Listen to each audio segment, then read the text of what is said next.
Hello students, आज हम लोग डिस्कस करेंगे dimensional analysis, dimension and dimensional analysis ना। तो ये एक अच्छा टॉपिक है, इसमें बहुत सारा भी पॉइंट्स है जहाँ पर कुछ कंफ्यूजन होता है ना। तो पहले उसको हम लोग डिस्कस कर लेंगे, है ना, क्या होता है। फिर हम लोग डिस्कस करेंगे हाउ टू राइट डायमेंशन, है ना, dimensional formula and then dimensional equation. ये तीनों को हम लोग एक एक करके डिस्कस करेंगे। तो सबसे पहले हम लोग देखें डायमेंशन एंड डायमेंशनल एनालिसिस। देखिए, डायमेंशन का जो मीनिंग होता है, हम लोग बहुत जगह बात करते हैं कि ये 2 डायमेंशनल फिगर है, ये 3 डायमेंशनल फिगर है ना। तो फिगर के सेंस में हम लोग बात करते हैं, फिनोमेनन के बारे में ही बात हम लोग कहते हैं, है ना, कि अगर ये 2 डायमेंशनल फिनोमेनन है, ये 3 डायमेंशनल फिनोमेनन है, ये n डायमेंशनल फिनोमेनन है। तो वहाँ पर हम लोग जो बात करते हैं, जैसे 2 डायमेंशनल फिगर है तो हम लोग कह देते हैं कि ये एक प्लेनर फिगर है ना। इसमें लेंथ होगा, विड्थ होगा, 2 इन्फॉर्मेशन होगा, है ना। उसका एक्सपेंशन 2 डायरेक्शन में है, एक प्लेन में है। तो हम लोग यहाँ पर डायमेंशन अगर कहते हैं 3 डायमेंशनल कोई फिगर है तो हम लोग कहते हैं वो स्पेस में फैला हुआ है ना। एंड उसको हम लोग जब दिखाते हैं तो कहते हैं कि इसका एक्सपेंशन 3 डायमेंशन का मतलब अगर हम समझें ऐसे, जो आसानी से समझ सकते हैं कि जैसे हम एक्सिस ड्रॉ करते हैं तो हम लोग कहते हैं कि 3 एक्सिस, है ना। एक्स एक्सिस की तरफ भी इसका फैलाव है, वाई एक्सिस की तरफ भी इसका फैलाव है, जेड एक्सिस की तरफ भी इसका फैलाव है ना। उसी तरह से अगर हम किसी फेनोमेनन को, किसी चीज़ को हम लोग एक्सप्रेस कर रहे हैं, बता रहे हैं, है ना, तो उसको बताने के लिए या उसको डिफाइन करने के लिए या वहाँ तक पहुँचने के लिए कुछ इंफॉर्मेशंस चाहिए। तो जितना मिनिमम नंबर ऑफ इंफॉर्मेशंस चाहिए, है ना, हम उतना डायमेंशन उसको दे देते हैं। हम लोग जैसे प्लेन में कोई भी पॉइंट है, प्लेन में कोई फिगर है, तो हम लोग कह रहे हैं इसमें 2 डायमेंशन में एक्सपेंशन है, एक्स एक्सिस की तरफ है, वाई एक्सिस की तरफ है, या एक्स एक्सिस की तरफ है, जेड एक्सिस की तरफ है, या एक्स एक्सिस वाई एक्सिस की तरफ है, जेड एक्सिस की तरफ है। तो इस तरह का बात हम लोग, मतलब डायमेंशन का सिंपल मीनिंग हम लोग समझते हैं कि उसका फैलाव कैसा है, उसके बारे में हम लोग जानकारी लेना चाहते हैं।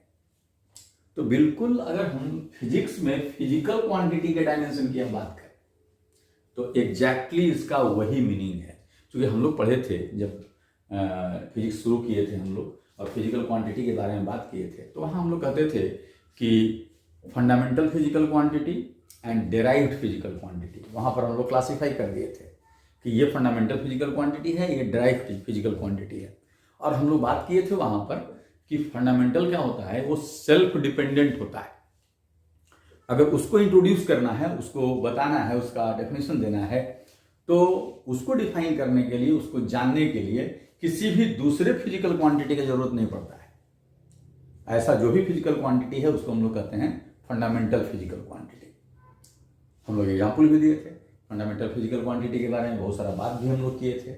डेराइव्ड के बारे में हम लोग बात किए थे कि जिसको एक्सप्रेस करने के लिए, डिफाइन करने के लिए हम लोगों को हेल्प लेना पड़ता है, किसका, तो फंडामेंटल फिजिकल क्वांटिटी का। तो अब हम लोग सोचें कि कोई भी फिजिकल क्वांटिटी जो है उसको डिफाइन करने के लिए किस किस फंडामेंटल फिजिकल क्वांटिटी का हेल्प लेना पड़ता है। कोई भी फिजिकल क्वांटिटी है तो वो किस किस फंडामेंटल फिजिकल क्वांटिटी से रिलेटेड है। अगर कोई डेराइव्ड फिजिकल क्वांटिटी है, या हम कोई भी फिजिकल क्वांटिटी की बात करें तो वो किस किस फिजिकल क्वांटिटी से रिलेटेड है, मतलब उसका एक्सपेंशन जो हम फंडामेंटल फिजिकल क्वांटिटी बोले, है ना, उसमें से किस किस की तरफ है ना। जैसे मान लो हम लोग फोर्स के बारे में बात कर रहे हैं तो फोर्स मास से भी रिलेटेड है, फोर्स लेंथ से भी रिलेटेड है, फोर्स टाइम से भी रिलेटेड है। अगर हम वेलोसिटी की बात करें, वेलोसिटी लेंथ से रिलेटेड है, टाइम से रिलेटेड है। तो ये जो एक्सप्रेशन हम लोग देंगे, ये जो हम बात यहाँ पर डिस्कस करेंगे, है ना, वो हम लोग कहेंगे यहाँ पर डायमेंशन ऑफ फिजिकल क्वांटिटी, है ना, के अंतर्गत इसको हम लोग डील करेंगे। तो डायमेंशन का मतलब आप लोग समझ गए कि डायमेंशन होता क्या है। डायमेंशन का मतलब फैलाव, है ना, किस किस मतलब डायरेक्शन में ओरिएंटेड है। यहाँ पर अगर फिजिकल क्वांटिटी की बात करें तो कोई भी फिजिकल क्वांटिटी किस किस फंडामेंटल फिजिकल क्वांटिटी से रिलेटेड है, ये इंफॉर्मेशन को है ना एक्सप्रेस करने का जो तरीका है वो है डायमेंशन ऑफ फिजिकल क्वांटिटी। लेकिन अब हम डायमेंशन को डिफाइन कैसे करेंगे, क्योंकि यहां पर dimension, dimensional formula and dimensional equation, ये तीन चीज सामने आता है। लेकिन रफली जो है ये तीनों को हम लोग एक ही तरह से समझ लेते हैं। पूछा गया कि डायमेंशन क्या है, तब भी हम वही चीज लिख देते हैं। पूछा गया डायमेंशनल फॉर्मूला क्या है, तब भी हम लोग उसी चीज को लिख देते हैं। और डायमेंशनल इक्वेशन के बारे में तरफ हम लोग ध्यान नहीं देते हैं। लेकिन थोड़ा थोड़ा अंतर है ना, जिस चीज को हम लोग पहले यहाँ पर क्लेरिफाई करेंगे कि डायमेंशन क्या होता है, डायमेंशनल फॉर्मूला क्या होता है और डायमेंशनल इक्वेशन क्या होता है ना। तो हम यहाँ पर कुछ बात समझा रहे हैं, उसको समझेंगे आप। जैसे कि आप वेलोसिटी के बारे में, वेलोसिटी को आप लिखते हैं तो वेलोसिटी का अगर आपसे पूछा जाए कि यूनिट क्या लिखते हैं आप, वेलोसिटी का यूनिट क्या लिखते हैं, वेलोसिटी कैसे रिलेटेड है, तो वेलोसिटी लिखने के लिए आप सारे लोग वेलोसिटी जब पढ़ते हैं तो आप लिखते हैं कि velocity is displacement by time. Velocity जो होता है वो डिस्प्लेसमेंट और टाइम से रिलेटेड है। अगर हम इसके यूनिट की बात करते हैं तो हम कहेंगे डिस्प्लेसमेंट का यूनिट बाय टाइम का यूनिट। तो डिस्प्लेसमेंट ये लेंथ है, टाइम ये फंडामेंटल फिजिकल क्वांटिटी टाइम, ये फंडामेंटल फिजिकल क्वांटिटी लेंथ और ये फंडामेंटल फिजिकल क्वांटिटी टाइम है। यानी वेलोसिटी किससे रिलेटेड है, डिस्प्लेसमेंट और टाइम से रिलेटेड है। अगर हम इसका यूनिट लिखेंगे तो हम लोग क्या लिखेंगे, डिस्प्लेसमेंट का यूनिट बाय टाइम का यूनिट, है ना। तो अगर हम वेलोसिटी का यूनिट लिखते हैं तो आप ऐसे लिखेंगे यूनिट ऑफ वेलोसिटी, तो आप लिखते हैं है ना unit of displacement, unit of time to the power -1, ऐसा लिखते हैं, है ना। आप ऐसे कर सकते हैं unit of displacement to the power 1, unit of time to the power -1। अब आप डिफरेंट सिस्टम आप ले लें, है ना। आप लिख देते हैं कभी कभी यूनिट ऑफ वेलोसिटी, अगर हम एसआई सिस्टम लेते हैं, एसआई सिस्टम लिए तो आप लिखते हैं metre second to the power -1, ठीक है। तो आप जब वेलोसिटी का यूनिट लिख रहे हैं तो आप क्या कर रहे हैं, ये जो है फंडामेंटल फिजिकल क्वांटिटी, पहले देखना है कि ये वेलोसिटी किस किस फंडामेंटल फिजिकल क्वांटिटी से रिलेटेड है ना।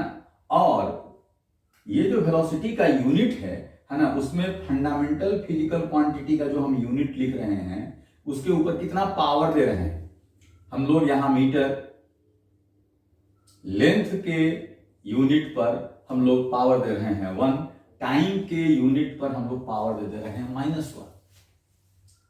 तो ये जो आप पावर यूज कर रहे हैं 1 and -1, this power is called dimension of velocity, है ना। जैसे मान लो फोर्स के बारे में हम लिखते हैं unit of force, unit of force आप लिखते हैं। तो यूनिट ऑफ फोर्स जब लिखते हैं तो आप जानते हैं मास into acceleration is called force, ठीक है। तो आप क्या करते हैं, यहां पर आप यूनिट ऑफ मास लिखेंगे, यूनिट ऑफ मास लिखेंगे, ये फंडामेंटल फिजिकल क्वांटिटी, और यूनिट ऑफ एक्सेलरेशन लिखेंगे।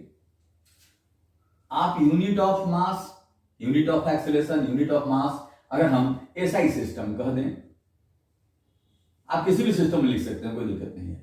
एसआई सिस्टम अगर हम कह दें तो आप यहां पर क्या कहेंगे, आप यहां पर करेंगे क्या, यूनिट ऑफ मास केजी आप लिख देंगे, यूनिट ऑफ एक्सेलरेशन आप लिख देंगे metre second to the power -2। आप देखिए आप क्या किए, यहां पर ये भी फंडामेंटल है, ये भी फंडामेंटल है, ये भी फंडामेंटल है, आपने यहां पर पावर 1 डाला, यहां पर 1 और यहां पर -2। इसका मतलब कि अगर हम फोर्स के बारे में बात करें कि what is dimension of force, तो डायमेंशन ऑफ फोर्स है ना is 1 in mass, 1 in length and -2 in time. Similarly dimension of velocity, है ना, 1 in length and 1 in time, है ना।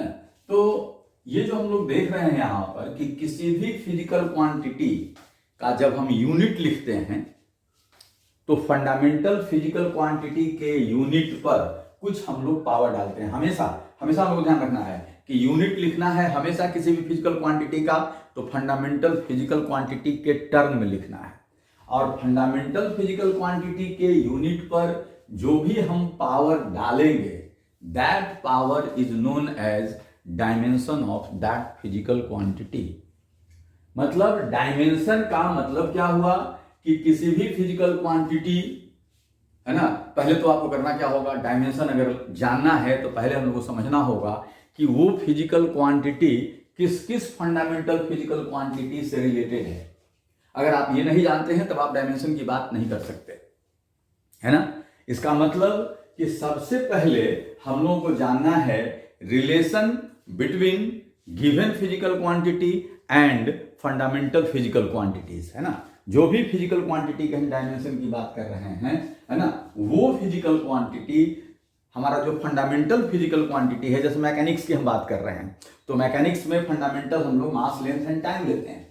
कोई भी फिजिकल क्वांटिटी आप कंसीडर कर रहे हो, आप कंसीडर कर रहे हो कि फोर्स, आप कंसीडर कर रहे हो कि प्रेशर, आप कंसीडर कर रहे हो प्रेशर ग्रेडियंट, कुछ भी जो भी चीज आप कंसीडर कर रहे हो, तो first of all you must know how this physical quantity is related to fundamental physical quantity. आपको रिलेशन पता होना चाहिए कि वो मास, लेंथ और टाइम से कैसे रिलेटेड है।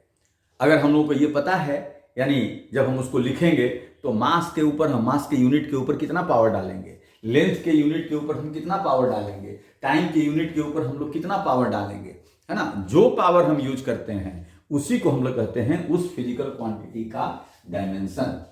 मतलब डायमेंशन का मतलब हो गया कि जो हमारा फिजिकल क्वांटिटी है ना, उसके साथ हमारा जो गिवन फिजिकल क्वांटिटी है वो कैसे रिलेटेड है ना, कैसे एक्सपैंड किए हुए है, कैसे वो उससे उसका फैलाव किस किस फंडामेंटल फिजिकल क्वांटिटी की तरफ है।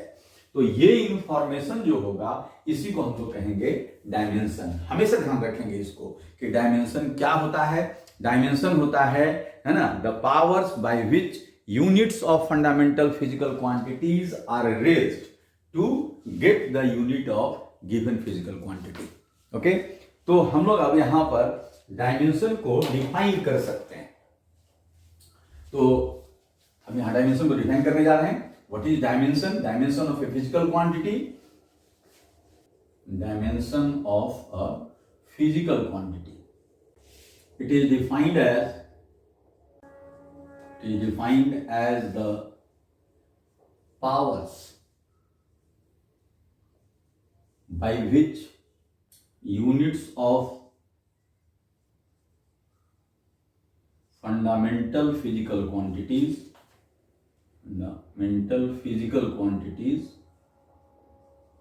are raised to get the unit of given physical quantity.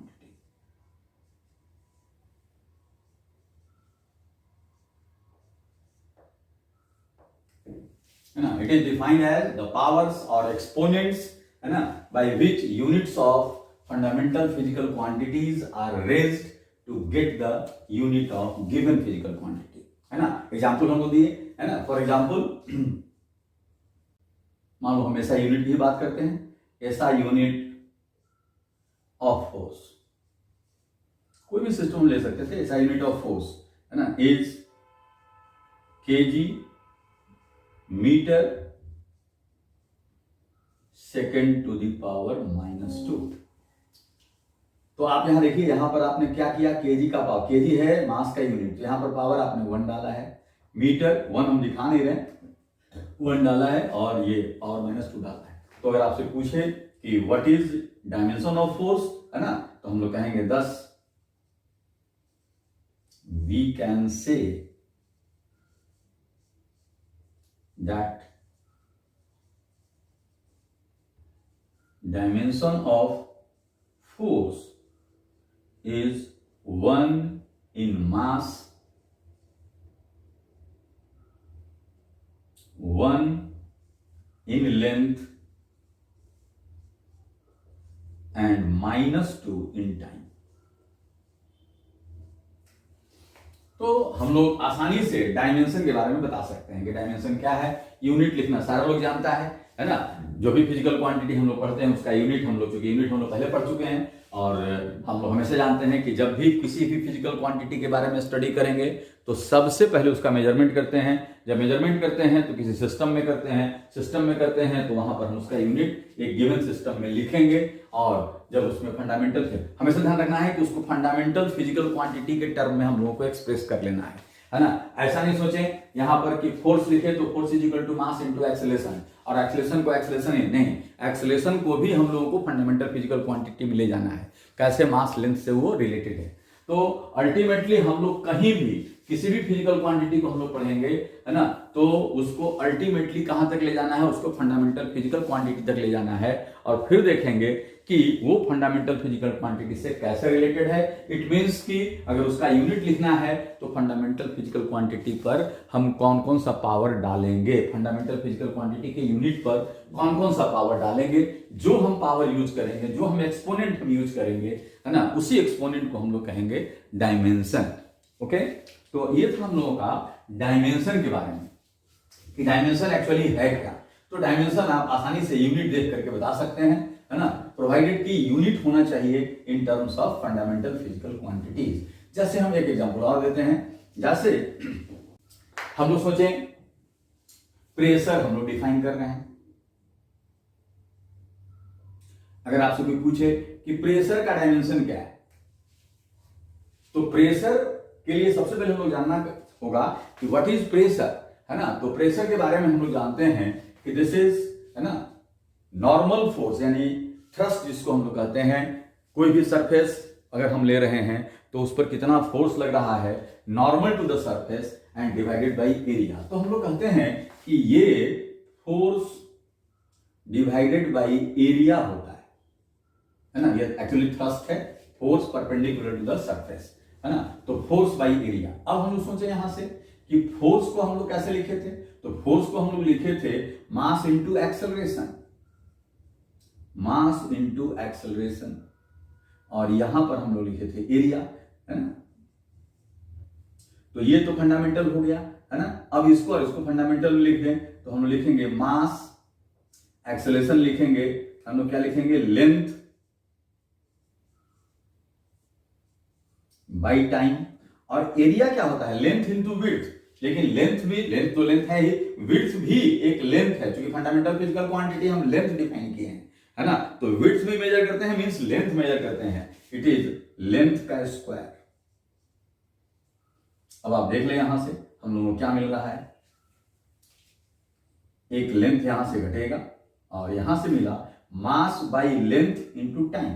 तो आप यहां से देख लें है ना, प्रेशर हमारा मिल गया, प्रेशर हो गया, सॉरी यहां पर एक्सेलरेशन, एक्सेलरेशन टाइम स्क्वायर है ना, यहां पर length by time square, not length by time. Okay, तो प्रेशर हमारा मिल गया यहां से, इसको फिर से वेरीफाई कर लेंगे ना, mass into acceleration by area.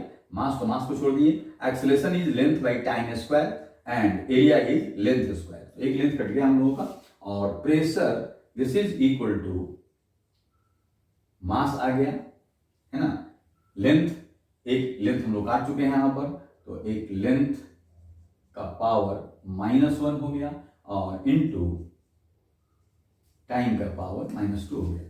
अब हम यहां से कह सकते हैं कि प्रेशर का डायमेंशन क्या है, मास के यूनिट पर हम लोग पावर 1 डाले हैं, लेंथ के यूनिट पर हम लोग पावर -1 डाले हैं, और टाइम के यूनिट पर हम लोग पावर डालेंगे -2 है ना। अगर मान लो एसआई सिस्टम हम लिख रहे हैं, अगर ना इन एसआई सिस्टम अगर आपको लिखना है, इन एसआई सिस्टम,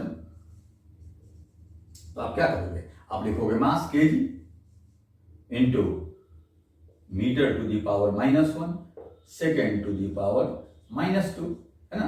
तो ये हमारा हो गया यूनिट है ना। प्रेशर का यूनिट हमेशा फंडामेंटल फिजिकल क्वांटिटी के टर्म में, तो यहां जो जो पावर आप यूज किए हैं वही कहेंगे कि प्रेशर का डायमेंशन है। यानी dimension of pressure is 1 in mass, -1 in length and -2 in time. तो ये जो हम लोग का कंसेप्ट है वो है कि डायमेंशन हम लोग कैसे जानेंगे है ना। तो डायमेंशन हम समझते हैं कि यहां से क्लियर होगा। लेकिन अब अगर आप इंफॉर्मेशन ही नहीं जानते हैं, प्रेशर क्या है, प्रेशर से हम लोग कैसे पहुंच सकते हैं फंडामेंटल फिजिकल क्वांटिटीज तक, तब हम लोग प्रेशर के डायमेंशन के बारे में सोचेंगे ही नहीं। ऐसा इसलिए कह रहे हैं कि बहुत सारा फिजिकल क्वांटिटी है ना, जो आप अभी नहीं जानते हैं, आप पढ़े ही नहीं हैं, और तब उसका अगर डायमेंशन पूछा जाता है तो उसको ऐसा नहीं है कि उसको हम लोग याद कर लेंगे, रट लेंगे कहीं से। हमेशा हम लोग जिस फिजिकल क्वांटिटी का डायमेंशन जानने का कोशिश करेंगे, लिखने का कोशिश करेंगे, तो सबसे पहले उस फिजिकल क्वांटिटी को हम लोग जानेंगे, है ना। बिना जाने हम लोग ऐसे ही एट रैंडम याद कर लें तो ये गलत तरीका होगा। ठीक है, आप याद कर सकते हैं, लेकिन हमेशा डायमेंशन हम लोग उसी का लिखेंगे, डायमेंशन हम लोग उसी का बोलेंगे, है ना, जिस फिजिकल क्वांटिटी के बारे में हम जानेंगे, है ना। तो इसलिए हम लोग कहते हैं क्या है कि डायमेंशन जो है जानना या लिखना, है ना, ये बहुत इंपॉर्टेंट चीज होता है कि आप कितना फिजिकल क्वांटिटी को जानते हैं। जिसका भी आप डायमेंशन जानते हैं, इसका मतलब उस फिजिकल क्वांटिटी को आप जानते हैं, है ना, उसके बारे में पूरा आप जानते हैं। उसको हम उस फिजिकल क्वांटिटी को कैसे हम फंडामेंटल फिजिकल क्वांटिटी से रिलेट कर रहे हैं, ये जानकारी हमारे पास है। ओके, तो ये था हम लोगों का डायमेंशन के बारे में। अब हम लोग देखें, इसी के साथ एक टर्म आता है dimensional formula. Dimensional formula, formula हमेशा ध्यान रखो, फॉर्मूला एक एक्सप्रेशन होता है। जैसे हम लोग लिखते हैं केमिकल फॉर्मूला, है ना, केमिकल फॉर्मूला हम लोग लिख देते हैं। जैसे मान लो केमिकल फॉर्मूला अगर हमसे पूछे कि कैल्शियम कार्बोनेट क्या है, तो CaCO3 लिख देते हैं। तो ये जो फॉर्मूला है, ये एक रिलेशंस है केमिकल सिंबल्स के टर्म में, और वो बताता है कि ये जो जिस सब्सटेंस का हम लोग केमिकल फॉर्मूला लिख रहे हैं, है ना, वो उसका कंस्टिट्यूएंट एलिमेंट्स क्या है, एक मॉलिक्यूल में कितना कितना एटम्स कंस्टिट्यूएंट मॉलिक्यूल्स का है ना। तो बिल्कुल अगर हम डायमेंशनल फॉर्मूला के बारे में सोचते हैं तो ये भी कुछ उसी तरह का चीज है। ये है क्या, ये बताता क्या है कि जैसे हम डायमेंशन सीखे, तो डायमेंशन हम लोग कैसे एक्सप्रेस करेंगे, कैसे सिंबल में हम लोग बताएं जिससे कि डायमेंशन हम लोगों को दिखने लगे। जैसे हम लोग अभी बोले कि फोर्स का यूनिट हम लोग लिखे, है ना, उसमें लिखे थे ऐसे, मास का यूनिट लिखे थे, है ना, मास के यूनिट पर पावर हम लोग 1 दिए थे, यूनिट ऑफ मास। फिर क्या लिखे थे, यूनिट ऑफ लेंथ, इस पर भी पावर हम लोग 1 दे दिए थे। और फिर यूनिट ऑफ टाइम, इस पर हम पावर -2 दे दिए थे। अब बोले थे 1 मास के डायमेंशन पूछा जाए तो 1 इन मास, 1 in length and -2 in time, ये फोर्स का डायमेंशन हम लोग बोले थे। अब हम लोग यहां पर करते क्या हैं कि यहां per unit of mass, unit of length, unit of time, हम लोग क्या करते हैं, इसके लिए कुछ सिंबल यूज कर देते हैं, और उस सिंबल के ऊपर हम लोग यहां पर पावर डालेंगे, है ना। जैसे हम यूनिट ऑफ मास, है ना, यूनिट ऑफ मास के लिए एक सिंबल हम लोग यूज करते हैं m, यूनिट ऑफ लेंथ के लिए एक सिंबल हम लोग यूज करते हैं l, और यूनिट ऑफ टाइम के लिए एक हम सिंबल यूज करते हैं t। This is a standard symbol, है ना। जब कभी भी हम कहीं भी MLT यूज कर रहे हैं तो M stands for unit of mass, unit of mass in any system, है ना। यहां सिस्टम जरूरी नहीं है, किसी भी सिस्टम में, है ना, मास के यूनिट को हम लोग यहां पर M लिख रहे हैं, यहां L लिख रहे हैं, यहां T लिख रहे हैं। अब अगर हम लोग इसी चीज को जैसे यहां पर हम लोग एक्सप्रेस किए थे, तो हम बोल रहे थे कि फोर्स का जो डायमेंशन है 1 इन मास, 1 इन लेंथ, -2 इन टाइम। तो अब इतना बड़ा बोलने की जरूरत नहीं है, हम लोग यहां पर क्या लिख दिए, है ना, M पावर 1 दिखाते नहीं है, लेकिन फिर भी हम यहां दिखा रहे हैं M1 L1 and T-2 square bracket के अंदर इसको हम लोग डाल देंगे। तो ये जो इंफॉर्मेशन हम लिख दिए, है ना, this is called dimensional formula. जब इसको हम लोग मैथमेटिकली, है ना, एक्सप्रेस कर दिए, है ना, एक सिंबॉलिकली यहां पर एक्सप्रेशन डाल दिए, है ना, तब हम लोग कहेंगे ये सिंबॉलिक रिप्रेजेंटेशन जो है, जो हम डायमेंशन बोल रहे थे, समझा रहे थे इतना कि 1 इन मास, 1 इन लेंथ, -2 इन टाइम, तो इसको हम सिंबॉलिकली ऐसे रिप्रेजेंट कर देते हैं। यहां से विजिबल है कि मास में 1 है, लेंथ में 1 है और टाइम में -2 है। This representation is called dimensional formula.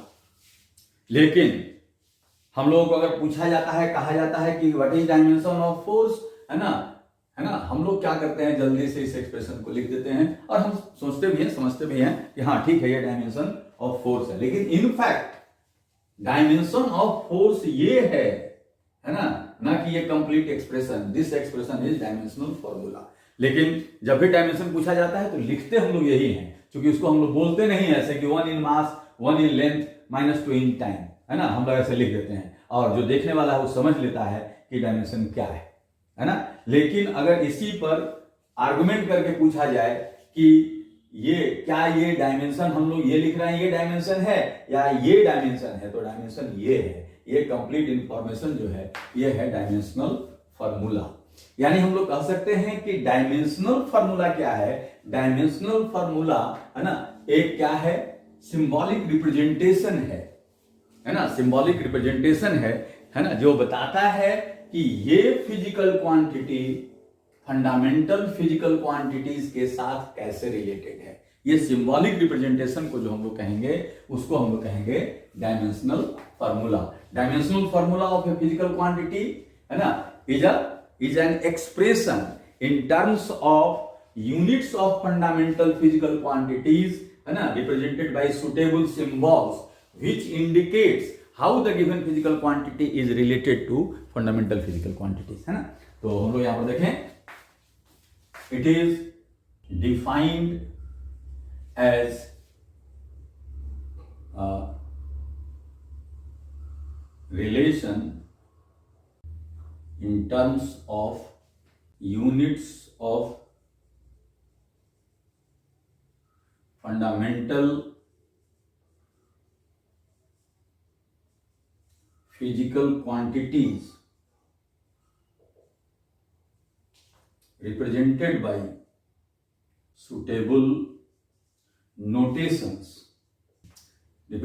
suitable notations, with appropriate powers, which indicates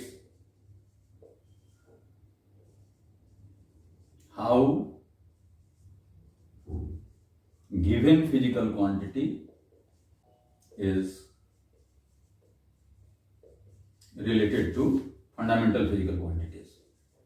ठीक है, तो हम लोग कह सकते हैं it is defined as a relation in terms of units of fundamental physical quantities, है ना, fundamental physical quantities represented by, यहां पर ध्यान रखना, represented by suitable notations। ठीक है, it is defined as a relation, है ना, in terms of units of fundamental physical quantities. यहां पर यह भी ध्यान रखना है, units of fundamental physical quantities. यहां जो रिलेशन जो बना रहे हैं, है ना, वो क्या है, ये हमारा units of fundamental physical quantity के टर्म में है। और फंडामेंटल फिजिकल क्वांटिटी को हम लोग रिप्रेजेंट कैसे किए हैं, रिप्रेजेंटेड बाय सुटेबल नोटेशन। जो आपको पहले बताया यहाँ पर कि यूनिट ऑफ मास को हम m से डिनोट किए हैं, यूनिट ऑफ लेंथ को l से, यूनिट ऑफ टाइम को t से, और ये स्टैंडर्ड नोटेशंस है ना, सारे आप लोग जब पढ़े थे, है ना, तो वहां पर सारा आप देखेंगे कि मास के यूनिट को m से, लेंथ के यूनिट को l से, टाइम के यूनिट को t से, है ना, करंट अगर हम लोग करंट का ले रहे हैं तो एम्पियर, है ना, तो उसको a से, ठीक है, अगर आपको टेम्परेचर का यूनिट लेना है तो केल्विन से, ठीक है, अगर लुमिनस इंटेंसिटी लेना है तो CD से, कैंडेला, है ना, तो उसका सबका सुटेबल, है ना, हमारे पास एक नोटेशंस है ना, उसको हम लोग यूज करेंगे और उसी के टर्म में, है ना, ये हम एक्सप्रेशन लिखेंगे और ये एक्सप्रेशन ही कहलाएगा हम लोगों को डायमेंशनल फॉर्मूला। कि डायमेंशनल फॉर्मूला क्या है ना, तो ये सारे लोग अच्छे से समझ लें कि what is dimensional formula. Dimensional formula क्या होता है कि एक रिलेशन है, ठीक है ना, एक इंफॉर्मेशन है ना, तो इंफॉर्मेशन कैसा है, तो ये आपके डेफिनेशन में ये क्लियर है कि ये इंफॉर्मेशन है units of fundamental physical quantity के टर्म में। तो units of fundamental physical quantity के लिए हम नोटेशन यूज करते हैं और नोटेशन के ऊपर हम एप्रोप्रिएट पावर देते हैं, जो बताता है कि इस फिजिकल, जो भी फिजिकल क्वांटिटी हम लिखेंगे उस फिजिकल क्वांटिटी में मास का कितना पावर आएगा, लेंथ का कितना पावर आएगा और टाइम का कितना पावर आएगा, ठीक है ना। ये मैकेनिक्स की हम बात कर रहे हैं। और भी अगर दूसरा फिजिकल क्वांटिटी होता जो जिसमें और भी फंडामेंटल फिजिकल क्वांटिटी आता तो उसके साथ भी हम लोग रिलेशन यहाँ पर एस्टैब्लिश करते हैं। तो ये हमारा हो गया डायमेंशनल फॉर्मूला। तो डायमेंशनल फॉर्मूला और डायमेंशन आप लोग हम समझते हैं, समझ में आ गया होगा। जब हम डायमेंशनल फॉर्मूला लिखते हैं तो वहीं पर डायमेंशन भी दिखता है ना। यही कारण है कि अगर पूछा जाता है कि what is dimension of force, तो जल्दी से हम यही लिख देते हैं, है ना, कि डायमेंशन ऑफ फोर्स क्या है। डायमेंशन ऑफ फोर्स लिखना है तो mLT-2 हम बोल देते हैं, ऐसे लिख या बोल देते हैं या लिख देते हैं, ठीक है। लेकिन एक्चुअली हम लोग को बोलना चाहिए था कि 1 इन मास, 1 in length and -2 in time, ठीक है। लेकिन हम ये बात नहीं बोलते हैं और बोलने का जरूरत भी नहीं पड़ता है, इसलिए कि जो पूछता है इस बात को समझ लेता है। लेकिन अगर आर्गुमेंट करें, हम फिर इस बात को रिपीट कर रहे हैं कि अगर कोई आर्गुमेंट करे कि क्या डायमेंशन ऑफ फोर्स आप जो लिख रहे हैं ये mLT-2 ये कंप्लीट एक्सप्रेशन डायमेंशन है, तो कहें आप कहें कि नहीं ये डायमेंशन नहीं है, ये डायमेंशनल फॉर्मूला है ना, this is dimension 1 1 -2 here 1 1 -2 is dimension of force, है ना। लेकिन उसको फिर हमको बोलना पड़ेगा कि 1 इन मास, 1 in length and -2 in time, ठीक है। तो इस चीज से बचने के लिए हम लोग ये डायमेंशनल फॉर्मूला यूज कर देते हैं, ठीक है। तो डायमेंशन एंड डायमेंशनल फॉर्मूला हम लोगों को समझ में आ गया। डायमेंशनल फॉर्मूला को हम लोग अच्छे से समझ गए कि डायमेंशनल फॉर्मूला होता क्या है। अब हम लोग देखें कि डायमेंशनल फॉर्मूला हम लोग लिखेंगे कैसे। तो डायमेंशनल फॉर्मूला लिखना बड़ा ही आसान चीज है। अभी हम आपको बताएं कि अगर आप फिजिकल क्वांटिटी के बारे में जानते हो तो इजी वे में आप डायमेंशनल फॉर्मूला आप लिख सकते हो, है ना। कैसे लिखेंगे, तो उस फिजिकल क्वांटिटी को हम कहां तक ले जाएंगे, फंडामेंटल फिजिकल क्वांटिटी तक ले जाएंगे और मास के लिए सिंबल m कर देंगे, लेंथ के लिए l कर देंगे और टाइम के लिए t कर देंगे। जो पावर आएगा उसको हम लोग को दिखा देना है। तो यही तरीका था हम लोगों का कि डायमेंशन हम लोग कैसे लिखेंगे, ठीक है। डायमेंशनल फॉर्मूला क्या हुआ, एक रिलेशन हुआ, एक एक्सप्रेशन हुआ, है ना। डायमेंशनल फॉर्मूला के बारे में अगर हम बात करें तो इट इज ए रिलेशन, है ना, और एन एक्सप्रेशन भी कह सकते हैं।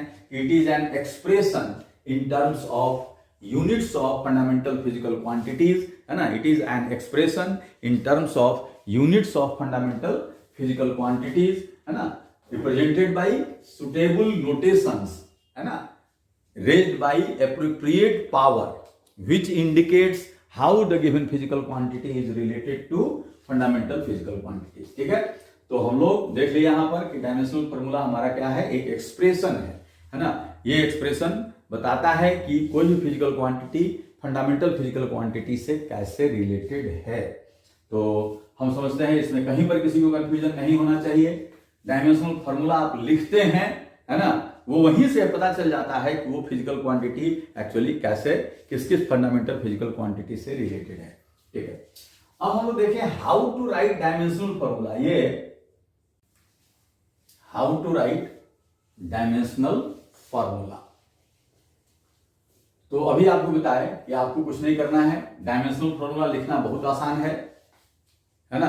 केवल जिस फिजिकल क्वांटिटी का हम डायमेंशनल फॉर्मूला लिख रहे हैं उसके बारे में हमको जानकारी चाहिए। अगर हम लोग अगर कहें कि डायमेंशनल फॉर्मूला ऑफ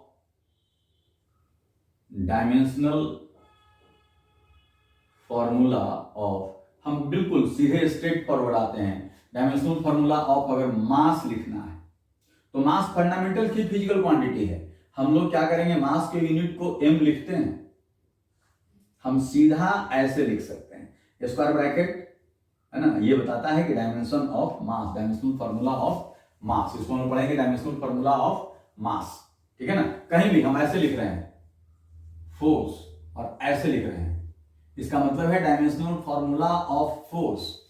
तो ये है डायमेंशनल फॉर्मूला ऑफ मास, है ना, m लिख सकते हैं। लेकिन जनरली जब मैकेनिक्स में हम लोग यूज करते हैं तो हमारे पास 3 फंडामेंटल फिजिकल क्वांटिटी है, तो हम सबको दिखाते हैं mLT। मास का पावर है, लेंथ नहीं है तो 0, टाइम नहीं है तो 0, ऐसा देखेंगे आपको लिखा हुआ मिल जाएगा mL0T0, आप ऐसे भी याद रख सकते हैं। तो ये मिल गया हम लोग dimensional formula of mass. Similarly अगर आप चाहें डायमेंशनल फॉर्मूला ऑफ लेंथ, आप सीधे लिख देंगे एल। लेकिन हम लोग अभी सीखे थे कि हम जनरली एम एल टी तीनों साथ साथ लिखते हैं। मास नहीं है, मास इसमें नहीं है तो पावर 0, टाइम नहीं है तो पावर 0, लेंथ है पावर 1 दिखा भी सकते हैं, नहीं भी दिखा सकते हैं, है ना। तो m0 l1 t0 या m0 l t0 ऐसा लिख सकते हैं, है ना। Dimensional formula of length, dimensional formula of time ऐसे लिख सकते हैं आप। डायमेंशनल फार्मूला ऑफ टाइम, है ना। तो आप डायमेंशनल फार्मूला ऑफ टाइम ऐसे सिंपली ऐसे लिख सकते हैं, और इसी को आप मन करें तो ऐसे लिख सकते हैं m0 l0 t ऐसे लिख सकते हैं। तो इस तरह से आप dimensional formula mass length time का एक्सप्रेस करेंगे। मास में केवल मास है, लेंथ में केवल लेंथ है, टाइम में केवल टाइम है, इसलिए कि ये फंडामेंटल फिजिकल क्वांटिटी है। लेकिन अब हम लोग वैसे फिजिकल क्वांटिटी पर आए जो फंडामेंटल नहीं है, तब उसको हम लोग को फंडामेंटल के टर्म में एक्सप्रेस करना होगा। जैसे अगर हम आपसे पूछें कि डायमेंशनल फार्मूला ऑफ वेलोसिटी, तो आप वेलोसिटी के बारे में जानते हैं, this is length bye, length means displacement. हम एक स्टेप और लिख देते हैं लेकिन आप सब लोग समझते हैं इस चीज को। Displacement, dimensional formula of displacement, dimensional formula of time. और डायमेंशन डिस्प्लेसमेंट का हम लोग क्या लिखते हैं, एल लिखते हैं, है ना। और टाइम इसको ऊपर ले जाएंगे तो -1, है ना, ये हो गया। और हम चाहे तो लिख सकते हैं m0 l t-1, this is dimensional formula of velocity. आसानी से हम लिख दिए, हम वेलोसिटी जानते थे इसलिए इसको हम लिख दिए वेलोसिटी। उसी तरह से अगर हम लोग कहें कि डायमेंशनल फार्मूला ऑफ एरिया, अगर हम आपसे पूछें एरिया, तो आप जानते हैं कि डायमेंशनल फार्मूला एरिया अगर हम लिखें तो L इंटू बी का डायमेंशनल फार्मूला लिखना होगा। L भी लेंथ है, B भी लेंथ है, तो आप सीधे लिख देंगे L2, है ना, ऐसे लिख सकते हैं। लेकिन m0 t0 डाल देंगे। वॉल्यूम का लिखना था, L3 लिख देंगे, है ना। तो इस तरह से हम लोग एरिया का लिख दिए, वॉल्यूम का भी हम लोग लिख देंगे ऐसे, समझ गए आप। वॉल्यूम L3 ऐसे लिख देंगे। लेकिन हम लोग अभी सीखे m0 l3 t0 ऐसे लिखेंगे। वेलोसिटी के बाद मान लीजिए आपको एक्सेलरेशन में आना है, तो एक्सेलरेशन का डायमेंशन मतलब आप जानते हैं change in velocity by time. तो change in velocity dimensionally velocity ही है ना। तो यानी हम लोग इसको लिख देंगे lt-1, और यहां t को हम लोग ऊपर ले गए तो मिल गया lt-2। लेकिन हम लोग अगर ऐसे लिखना चाहें तो m0 lt-2 ऐसे लिख देंगे, दिस इज एक्सेलरेशन, है ना। हम लोगों को मान लो लिखना है momentum, dimensional formula of momentum.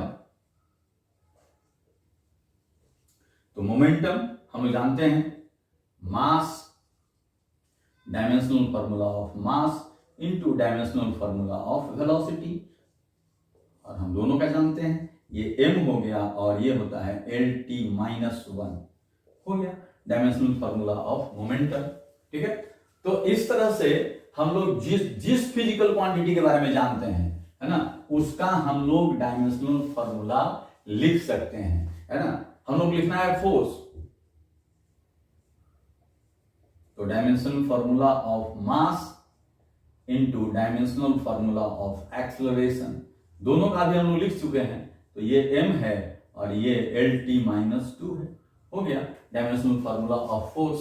ठीक है। उसी तरह से अगर हम आगे बढ़ें, वर्क लिखना है, डायमेंशनल फार्मूला ऑफ वर्क। जो जो चीज आप पढ़े हैं उसका आप लिख सकते हैं। हम लोग जानते हैं work is force into displacement, और हम लोग फोर्स तक पहुंच गए यहां, तो फोर्स का हो गया mlt-2 मल्टीप्लाइड बाई l, तो हम लोग यहां से लिख सकते हैं ml2t-2।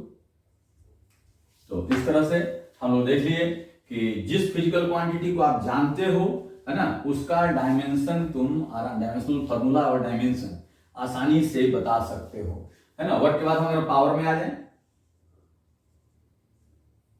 तो पावर हम लोग जानते हैं वर्क बाय टाइम।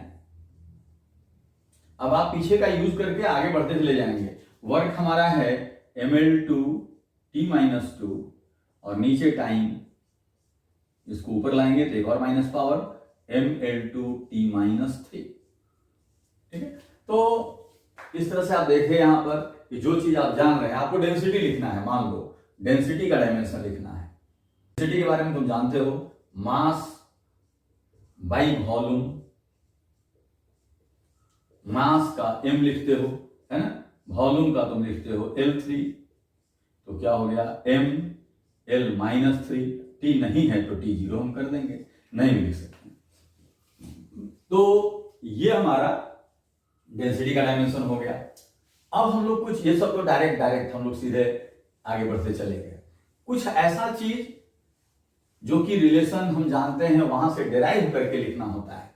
जैसे अगर आपसे कोई पूछे कि ग्रेविटेशनल कांस्टेंट का डायमेंशनल फॉर्मूला